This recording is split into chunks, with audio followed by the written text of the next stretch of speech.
are talking about construction, transparency, accountability. Imagine those words in the world of construction. So today on my podcast, I have the most amazing guest. I probably say that every single time because I'm so intrigued by people, and especially people that are like this Mr. Paul Davis, so brilliant and humble, and has such a wide variety of experience in the industry, and he knows the ins and outs. I met him on our Vistage group, and I'm like, hey, Paul, I want to get on your calendar. And I have forgotten that I made this appointment. So I'm driving down the road and Paul calls in. He's like, I don't know, you made this appointment. Why am I calling? I'm like, okay, wait, sorry. Tell me again what I did. So anyway, we became, I would say, instant friends. Would you say that's true, Paul? I would Just say say yes. that's true. Yeah. So anyway, It's then scary. well, it is scary. Yeah, we have a lot of like minds. And then we met for lunch in a 3-hour drive. We went to Joplin and met and laughed for I don't even know how long. And so I asked him to be a guest on my show. So welcome, Paul. Thank you so much for taking your time out of your day. So give everyone a quick background on the majesty of you. Okay. I spent about 40 years in the AEC industry, architect, engineer, construction industry. And in that time frame, I did just about every job there is. I started as a ditch digger and plumber's helper and worked my way up to CEO of an international construction management firm. In that time, probably the last 20 years of my career, I was a turnaround expert for projects that had gone south and were in trouble. And during that time, I also went to law school and got a law license and did construction law and pretty much every aspect, subcontractor, a supplier, a general contractor, construction manager, owner's rep, just about everything you could be in the industry. All around wise guy is what we call people like you. You've been there, done that, and you cannot be, I think the word is BS'd, right?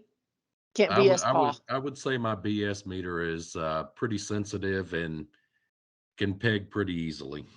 Yeah, I think it's a 10. So what's amazing, Paul, we did a white paper on the $1 billion disaster in Las Vegas.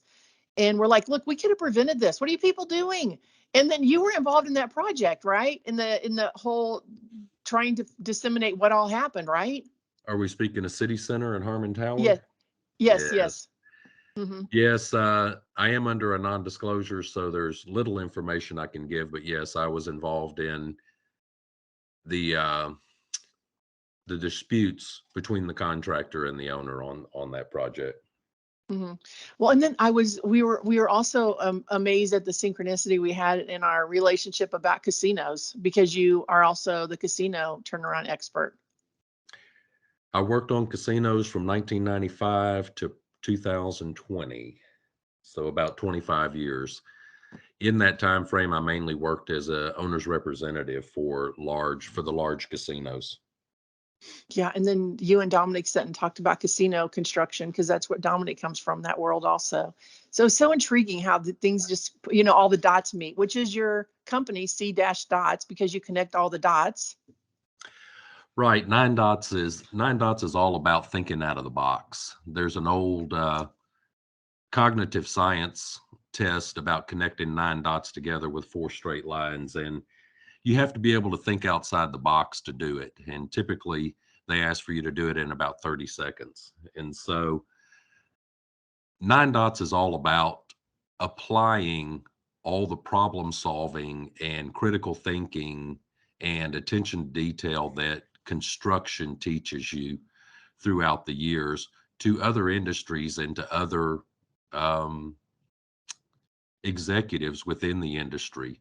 Every executive has something that keeps them up at night. And so 9 dots is all about solving those problems that keep people up at night.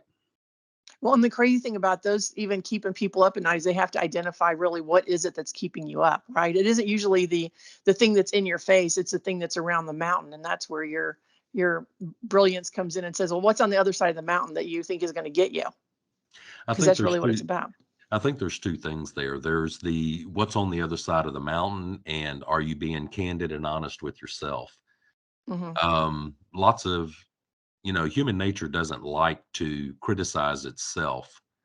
And so that's part of the focus here is being able to candidly identify what the real problems are. And it's very interesting, and I get a wide array of inquiries from. I've mediated in merger and acquisition. I've mediated ESOP employee past owner issues. So it's really interesting. Um, Yeah.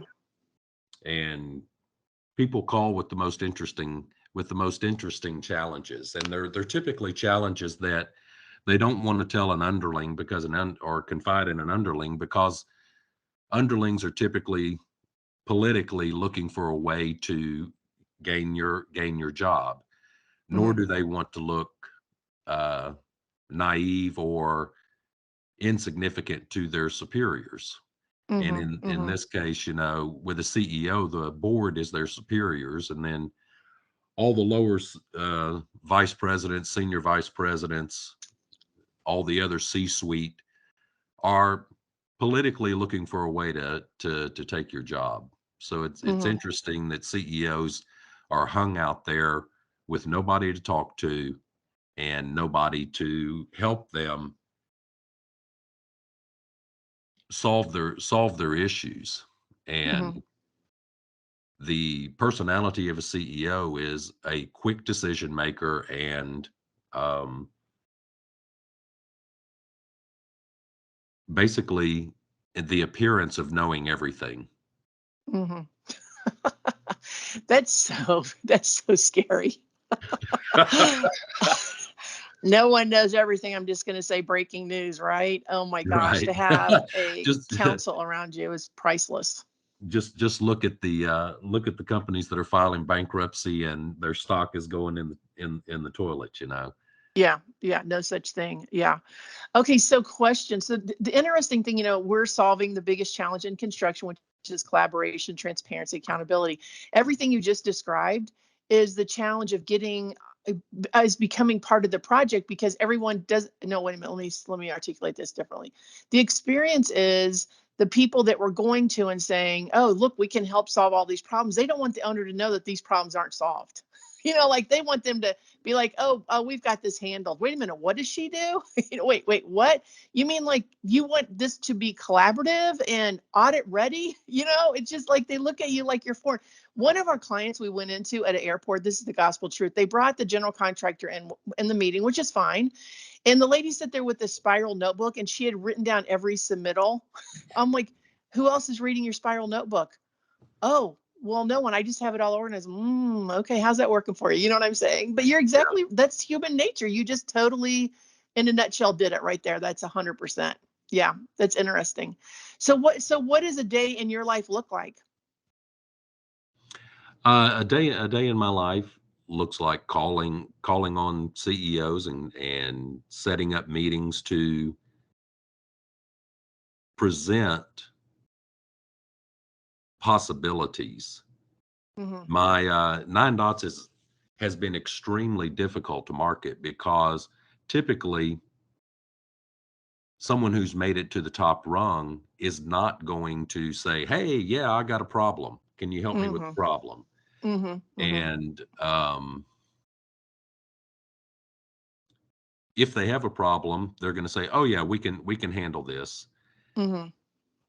So Mm-hmm. part of it is crisis management also, because the people who engage me are typically in crisis. They're typically Mm-hmm. they've either delayed too long or they made a incorrect assumption and are heading down a path of destruction. Mm-hmm. And Well, go ahead. my I'm sorry. my my business coach labeled me a battlefield commander dropped into a hot zone.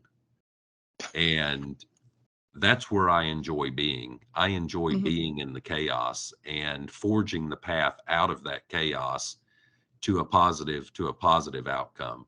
That's what I Mm-hmm. enjoy doing. So that's what gets me out of bed in the morning. Well, and I think there's also a caveat to that. You have like an amazing family. So you're like, okay, I can be in chaos. And then you turn around and you're like, oh, wait a second. I got peace here because I have this amazing family that supports and loves me, which is so important, right? Because you can be a battlefield Yes. a commander, but you have to have your safe spot. And that when we met, it was very clear that you have this amazing relationships with your family that is just beautiful. So I think that is probably what gives you the ability to walk into chaos knowing that, oh, there's an exit here. I'm walking out and this is where I'm going to land. Because that's really what it's all about, right? There's just not enough of that Absolutely. time. Yeah, it's Absolutely. 100%. That's what it's all about in my book. But, fortunately for our world, we get to go into chaos. And if we have the background, we can turn around and go, oh, peace for a second. Okay, question. So what can you say what projects you're working on now, or is that like high class secret?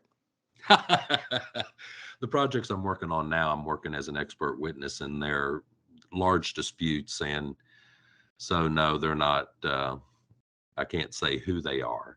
Yeah. But one of them is a $160 million wind farm Mm, where they had huge schedule problems and mm-hmm, didn't have anything to do with the pandemic, didn't have anything to do with supply chain problems. mm-hmm, It mainly had to do with mismanagement and lack of readily available information.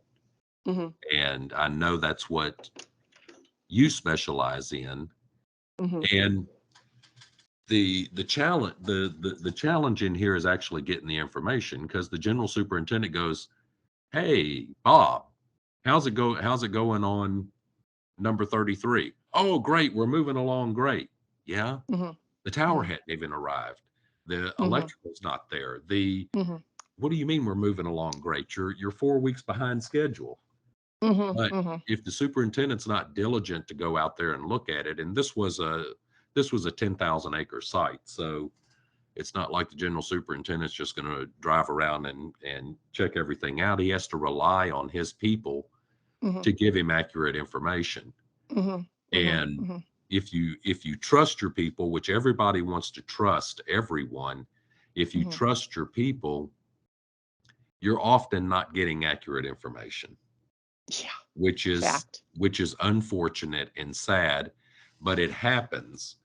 Mhm, And so viable information, the old cliche, um, knowledge is power, mhm, is accurate. You need to mhm, know accurate mhm, information at the right times to properly manage a project. mhm. We find the thing, I mean, because again, we're third party custodians, we manage all the documentation. But you know what's been the sadness for me? I mean, we started this thinking we were helping the subcontractor so that he could do his job and dig his hole and not have to redig it and then have to pay for the redig because he didn't have the right information the first time. But anyway, the thing that gets me the most is the document manipulation that contractors try to manipulate the documents and no one knows they've been manipulated unless we're the gatekeeper. So the meeting minutes, even the meeting minutes are so priceless because when you audit those meeting minutes and they say, oh, we have an updated schedule and we don't have the updated schedule. No, you don't. Because if we don't have it, no one else has it. So it's just the chaos and confusion. And I think the illusion is that you're going to say, well, I'm not going to be friends if I ask you for this data, because it's still in that construction world. They want to be good old boys. Well, let's just trust each other. Well, how about if we trust each other and verify? I don't know. Sounds like a good idea to me, because all the lives that are on these projects are impacted. You know what I mean? It's not just the friend that you think you have, it's all of the lives on the project, all the subcontractors, which now we have a huge problem with finding subcontractors because the story is, well, whatever the story is they got put out of business because of the document disasters. They can't manage that any longer. So that's my soapbox. I don't know. I feel like I have a soapbox. You know what I mean? Well, put another lift under that box, because I think you're right on. Yeah. I'm Rela- trying to go the ahead. I'm sorry. construction industry is all about relationships. Mm-hmm. It's all about relationships, and that's what makes the construction industry move forward.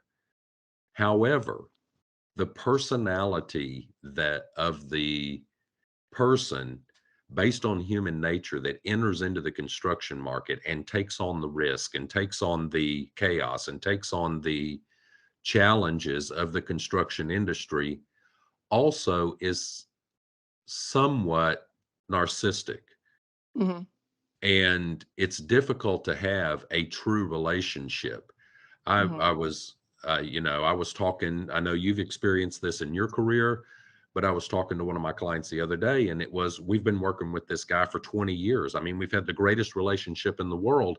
And then he turns around and sues me for half the project value.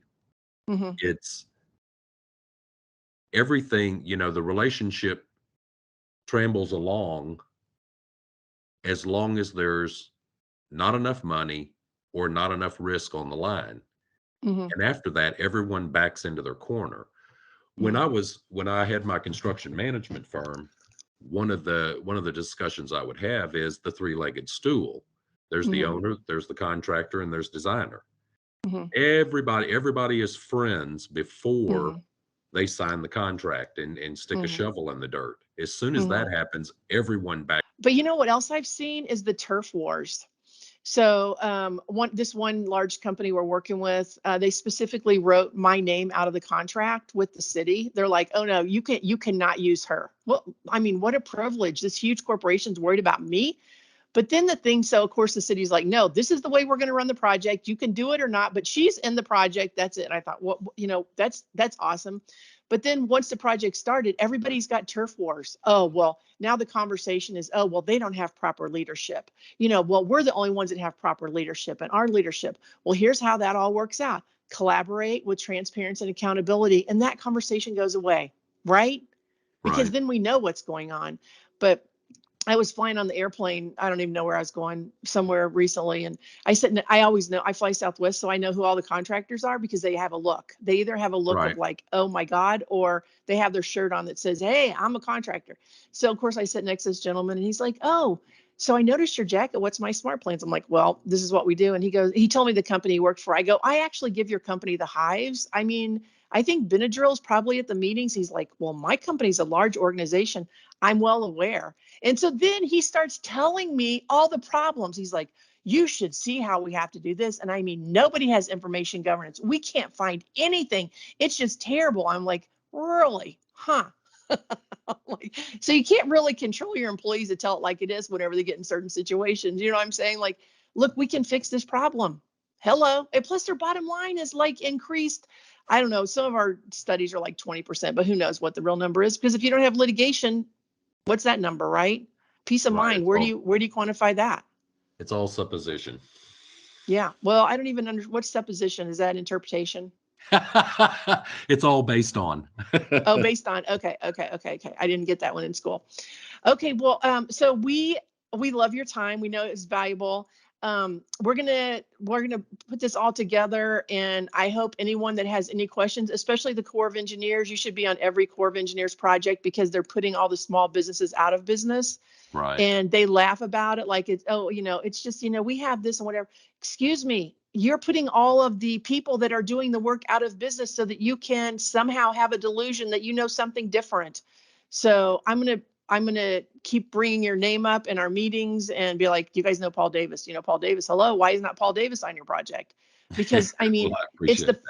It's the fact finders that show up, right? You're like, Mr. Caluso, excuse me, I can tell you what's going on. Do you really want to hear it? I don't know. If it's not your money, they don't really always want to hear it. You know what I mean? Because who's going to fire somebody at the Corps of Engineers? I think it's more a Columbo approach. Just one more question. Just one more question. Yes.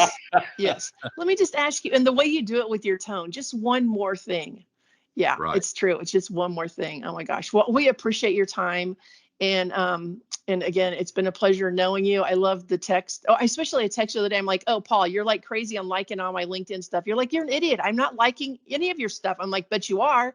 So I sent you a screenshot. You're like, that is not my name, Shelley, but it was a guy named Paul, right? So I think of Paul, I think of you. So, I mean, you've already impacted my psyche. I know it's like, it's like the Bruce Club from Monty Python. I don't know, but I'm like, oh, that is not you. Excuse me, sir. I mean, delete, pretend like I did not just text you, but you can like my stuff. I do. I know you do. I know.